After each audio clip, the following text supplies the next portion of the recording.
Hoy, Pilipinas, magandang araw po sa inyo, ka-coffee. Nako, nanginginig pa ako, ka-coffee. Kaka-announce lang po na aresto na si Kibuloy. Oy, wala pa tayo masyadong detalye dito, ka-coffee, pero kailangan agad natin mag-live, no? Ka-aresto lang po kay Kibuloy. Breaking news, ka-coffee. Breaking news, ano to ba to? Nako po, kaya pala excited pa alisin ni Senator Bato de la Rosa itong itong Philippine National Police, itong si General Torre dyan sa Kingdom of Jesus Christ dahil malapit nang maaresto. Ito, ka-coffee, medyo pinagpapawisan pa tayo dahil syempre request natin yan matagal-tagal nating binantayan yan, ka-coffee, headline, as in just now, ka-coffee, na-record ko lang ito bahagya, medyo na-delay lang ito ng bahagya, pero just now, Apollo Kibuloy has been arrested, sabi po ng DILG. Sinasabi ko na, ka-coffee, yung video natin kagabi, kung napanood nyo, ka-coffee, yung sinabi ni Abalos na very good development, ito na, ka-coffee. Biruin mo, paano ko nakinig si General Torre kay Bato? Paano kung nakinig siya kay Bongo, nakinig siya kay Robin Padilla at lumaya sila dyan? Maaresto pa ba itong si Kibuloy? Ito na. Ang pugante po na si Pastor Apollo Kibuloy was arrested on Sunday. Ngayong araw po yan, weeks after authorities started searching the Kingdom of Jesus Christ compound in Davao City. The Department of the Interior and Local Government confirmed the development. Kumpirmado, huwag kayo makikinig sa fake news, kumpirmado po yan, galing mismo yan sa DILG na naaresto na po itong si Kibuloy, di ba? Perfect.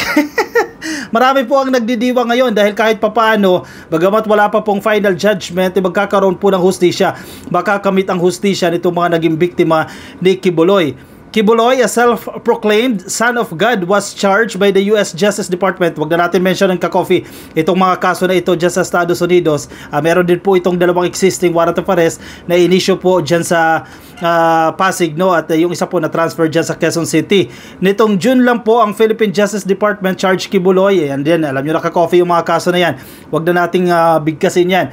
Hinihintay natin kung paano siya na-aresto dyan. Kibuloy said he wanted a written guarantee from the Philippine government that there will be no American interference and no extraordinary rendition in the case if he surrenders to face the charges in the Philippines. Walang ganyan, ka-coffee. Walang ganyan. Hindi makapag-commit ang DOJ dyan, ka-coffee.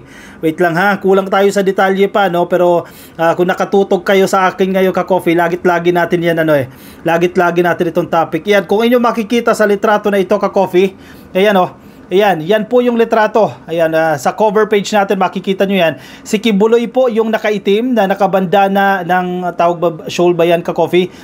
Nasa liig niya, katabi niya itong si Torion at meron siyang katabi na isa pang lalaki na naka-blue. Hindi natin ito kilala kung sino, pero mukhang malusog pa dito si Kibuloy, Ayan, Ayan, pwede nyo naman ma-search yan sa YouTube o sa Facebook yung litrato na yan, ka-coffee, Naghahanap pa rin po tayo ng mga detalye dyan, ka-coffee. Medyo kulang pa tayo ng mga detalye kung paano na-aresto po yan, o baka meron kayong alam dyan. Sige, comment nyo lang dyan, ka-coffee. Pero sa breaking news na ito, konfirmado na, ka-coffee, confirmed. It was already confirmed by the DILG. Inanunsyo na po yan ng Secretary Benhar Abalos. Naghahanap tayo ng detalye, ka-coffee, Grabe, 11 minutes pa lang ito, ka-coffee, na kalilipas, Ito din, picture taking. We are the moral lovers, the moral aptitude of these people. Paano siya na-aresto, Saan dadalhin ito? Siyempre, kailangan siya dalhin dyan sa Quezon City, inquest na yan, ka-coffee, o kung saan man yan, sa Pasig o sa Quezon City.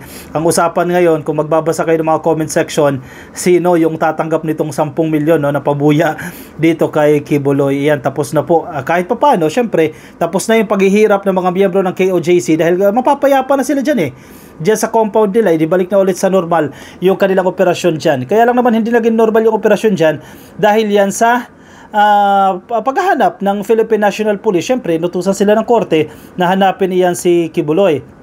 Yung pinupuna din sa comment section, ka-coffee, nakasmile din daw, ba't ang sasaya ng mga nahuhuli nyo? Actually, di ba?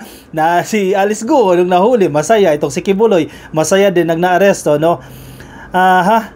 Saan kaya? Wala pa tayo, ka-coffee, detalye, no? So sige, antabi lang tayo ka-coffee. Kapuputok lang din kasi itong balita ka-coffee, kalalabas lang itong balita na ito. Sa mga pahayagan, wala pa rin pong mga detalye kung paano na aresto itong si Kibuloy, basta it was already confirmed ka-coffee, no? Tingnan natin kung anong balita dito sa SMNI. Nako, medyo pinagpapawisan pa tayo dahil kailangan natin agad umere, no? Para maihatid agad natin itong breaking news na ito ka-coffee, no?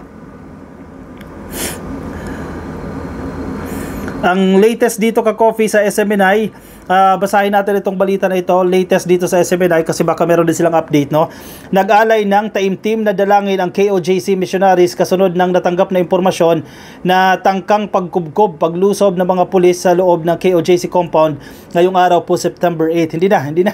Noonid na ka-coffee dahil na-aresto na. Sa kabila nito, muling nanindigan ang KOJC na hindi nila ipagkakatiwala ang compound sa kamay ng mga pulis sa pangunguna po ni Torre. Halos labas-masok ngayon ang iba't ibang unit ng PNP sa KOJC.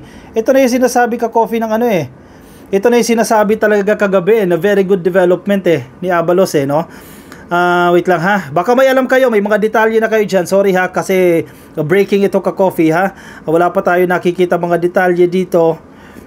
Sige, hanap pa ako ha, ka-coffee. Wala pang detalye, no? As of the moment, ka-coffee, wala pa tayong detalye ni kahit na wala pa tayong detalye na nakukuha dyan.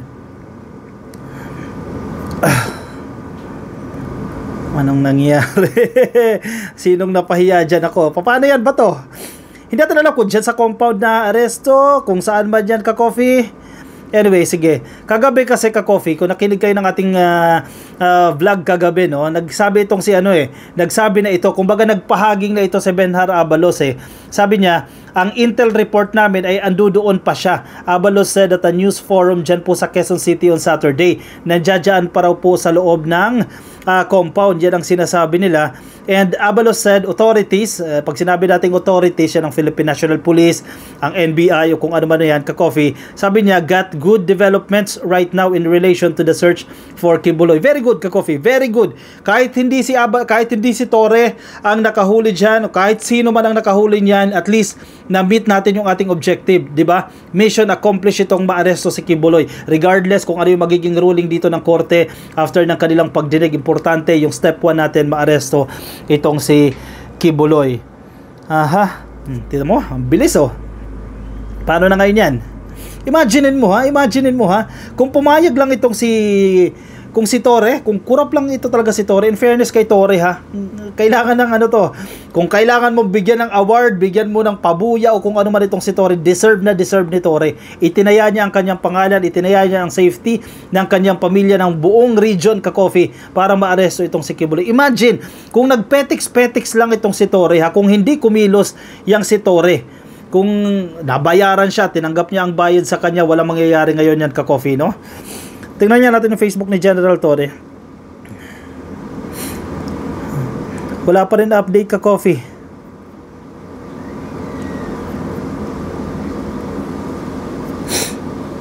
Wala pa rin lahat ka-coffee. Kahit saang pahayagan, wala pa rin po tayong nakikitang detalye dito ka-coffee. Ito, may nag-post din. Congratulations DILG, Secretary Abalos and PNP Brigadier General Nicolas Torre III for catching Kibuloy.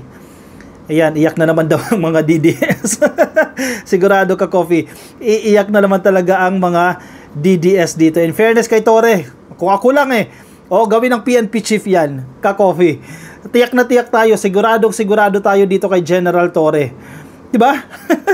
Basta gugustuhin ka-coffee. Kasi ilang attempt yan, kung hindi nagpalit ng mga opisyalis dyan sa Davao.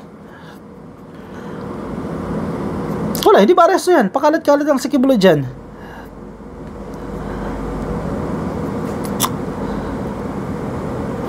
Walang detalye ka-coffee paano siya na-aresto, dyan ba sa loob, dyan sa labas. Anyway, dumadagsa na po ka-coffee yung mga positive remarks, yung mga reactions, magagandang development, dami nila magagandang comment dito.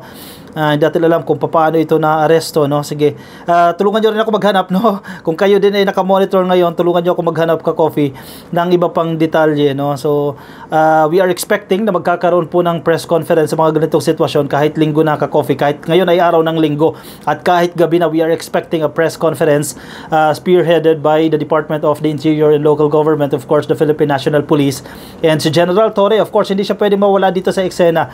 Kung sino ang dapat bigyan ng credit, ako credit talaga kay General Torre, ka-coffee. Siyempre, we have also to acknowledge yung suporta sa kanya ng DILG, ni Secretary Benhar Abalos, ng PNP Chief si Marbil, and of course the leadership of President Ferdinand Bongbong Marcos Jr. No? Dahil siyempre, ano din yan, closely monitored din po yan ng ating presidente. Hindi naman magkakaroon ng ganyang lakas na loob itong si Torre kung hindi siya sinusuportahan ng kanyang mga superior. Kaya ganyan yan ka-coffee, kaya ganyan ka confident itong si General Torre, dahil alam niyang suportado siya.